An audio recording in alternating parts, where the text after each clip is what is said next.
Doctor Sreevarma ஆயுள் தரும் ஆயுர்வேதா அறுவை சிகிச்சை இல்லா குணம் ஆயுள் கால நிவாரணம். என்னோட பேர் பாலாஜி. நான் தெற்கு மண்டலத்திலிருந்து வரேன். தமிழக வெற்றி கழகம். இப்போ நான் வந்து ஐடி விங்கில் இருந்தேன்.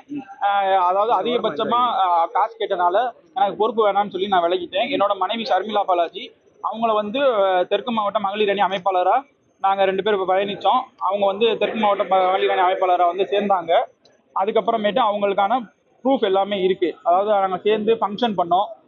அவங்க வந்து மாவட்ட மகளிரின் தலைவியாக இருந்தனால அவர் எஸ்ஆர்டி தங்கப்பாண்டி, எஸ்ஆர்டி சஞ்சய் இவங்கெல்லாம் சேர்ந்து எங்களுக்கு அந்த பதவி தரோன்னு சொல்லி பொருளாகவும் காசாகவும் வாங்கியிருக்காங்க. எங்ககிட்ட இருந்து ஐஃபோனு, சோஃபா, பிரிண்டரு மற்றும் நிறையா பொருட்கள் வாங்கியிருக்காங்க. ஆஃபீஸ்க்கு வேலை பார்த்துருக்கோம்.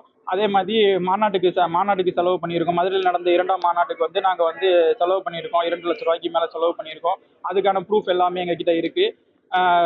அதுக்கப்புறமேட்டு இவரோட வழிகாட்டுதலின்படி யோகானந்த், ஹனியா இவங்க 2 பேரும் வந்து இவங்களுக்கு நாங்கள் அறிமுகப்படுத்தி வைக்கிறோம். அவங்க வந்து ஐடி கம்பெனி மற்றும் ட்ரேடிங் இதில் நடத்தி முதலீடு பண்ண சொல்கிறாங்க. அதில் வந்து நாங்கள் வந்து 14 லட்சத்துக்கு மேலே முதலீடு பண்ணுறோம். முதலீடு பண்ணதுக்கப்புறம் அது வந்து 50 லட்சமாக மாறிடுச்சு அப்படின்னு சொல்லி இவங்க வந்து சொல்கிறாங்க எங்கிட்ட. அதுக்கான ப்ரூஃப் எல்லாமே எங்ககிட்ட இருக்குது. அவங்க சொன்னதுக்கப்புறமேட்டு இந்த 50 லட்சத்தை வந்து நாங்கள் திருப்பி கேட்டதுக்கு வந்து அவங்க என்ன சொன்னாங்கன்னா, கால அவகாசம் வேணும் எங்களுக்கு, நாங்கள் ரெடி பண்ணி கொடுக்குறதுக்குன்னு சொன்னதுக்கு, இல்லை எங்களுக்கு உடனே வேணும்னு சொன்னனால ஆக்சிஸ் பேங்க்கில் பைபாஸ் ரோட்டில் ஆக்சிஸ் பேங்க்கில் போய் நகை அடமானம் வச்சு நாங்கள் உங்களுக்கு கொடுத்துட்றோம் அப்படின்னு சொல்லி தரல. காசு ஏறுறதுக்கு நான் வெளியே ஒரு 15 லட்சம் ரெடி பண்ணியிருக்கோம். மொத்தம் 50 லட்சமாக உங்களுக்கு நாங்கள் கொடுத்துட்றோன்னு சொல்லி சொல்கிறாங்க. 2 நாள் கழிச்சு நாங்கள் கேட்கும்போது அவங்க என்ன சொல்கிறாங்க, இது மாதிரி மாநில நிர்வாகி சிடிஆர் நிர்மல்குமார் அவர்கிட்ட வந்து நாங்கள் இந்த 50 லட்சத்தை கொடுத்துருக்கோம். சீட்டு மற்றும் தொகுதி பங்கேற்பு அதுக்காண்டி வந்து நாங்கள் 50 லட்சத்தை வந்து அவர்கிட்ட வந்து கொடுத்துருக்கோம். எலெக்ஷன் இதாக கொடுத்துருக்கோம்.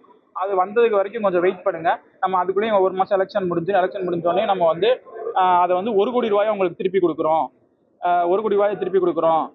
ஏன்னா நமக்கு வந்து பின்னாடி வந்து தலைமை பொறுப்பில் இருக்கிறவங்க சிடிஆர் நிர்மல்குமார் இருக்காரு அப்படின்னு சொல்லி அவருமே என்னிடம் பேசுகிறாரு. இப்போ வாட்ஸ்அப் கால் மூலமாக பண்ணி பேசி இந்த மாதிரி அவங்க கொடுத்துருவாங்க. கட்சி நம்ம ஆட்சிக்கு வந்துடும். ஆட்சிக்கு வந்தோடனே எப்படியாவது அவங்க பணத்தை திருப்பி கொடுத்துருவாங்க. தங்கப்பாண்டி மேலேயும் மற்றும் அவர் பையன் சஞ்சய் மேலேயும் எந்த ஒரு புகாருமே கொடுக்க வேணாம், எதுவும் பண்ணிக்க வேண்டாம். உங்கள் மனைவியை எந்த பொறுப்பில் இருக்காங்களோ அதில் இருப்பாங்க அப்படின்னு சொல்லி எங்களுக்கு வந்து அஷூரன்ஸ் கொடுக்குறாரு அவர். ஆஃபீஸில் வச்சு பேசி நாங்கள் முடியாது, நாங்கள் பணத்தை இழந்திருக்கோம், இடத்த வச்சு பணத்தை இழந்திருக்கோம். இவங்க வந்து இப்போ எங்கிட்ட மட்டும் கிடையாது, இதே மாதிரி பல பேர்கிட்ட பல கோடி ரூபா வந்து அந்த ஆஃபீஸில் முதலீடு பண்ணியிருக்காங்க. அவங்களோட அக்கௌண்ட் ஸ்டேட்மெண்ட்டு, இவங்க 4 பேரோட அக்கௌண்ட் ஸ்டேட்மெண்ட்டை வெரிஃபை பண்ணாலே எவ்வளோ கோடி ரூபா மோசடி பண்ணியிருக்காங்கன்றது தெரியும். இதை தான் நாங்கள் வந்து கோரிக்கையாக வந்து காவல்துறைக்கும் மற்றும் டாக்டர் ஸ்ரீவர்மா ஆயுள் தரும் ஆயுர்வேதா அறுவை சிகிச்சை இல்லா குணம் ஆயுள் கால நிவாரணம். Branch express courier private limited. Domestic international cargo உங்கள் இல்லம் தேடி வந்து கொரியர் புக்கிங் டெலிவரி செய்து தரப்படும். என்றும் உங்களுடன் மை இந்தியா. முக்கிய செய்திகளை உடனுக்குடன் தெரிந்து கொள்ள சப்ஸ்கிரைப் பண்ணுங்க, பெல் பட்டனை பிரஸ் பண்ணுங்க. என்றும் உங்களுடன் மை இந்தியா.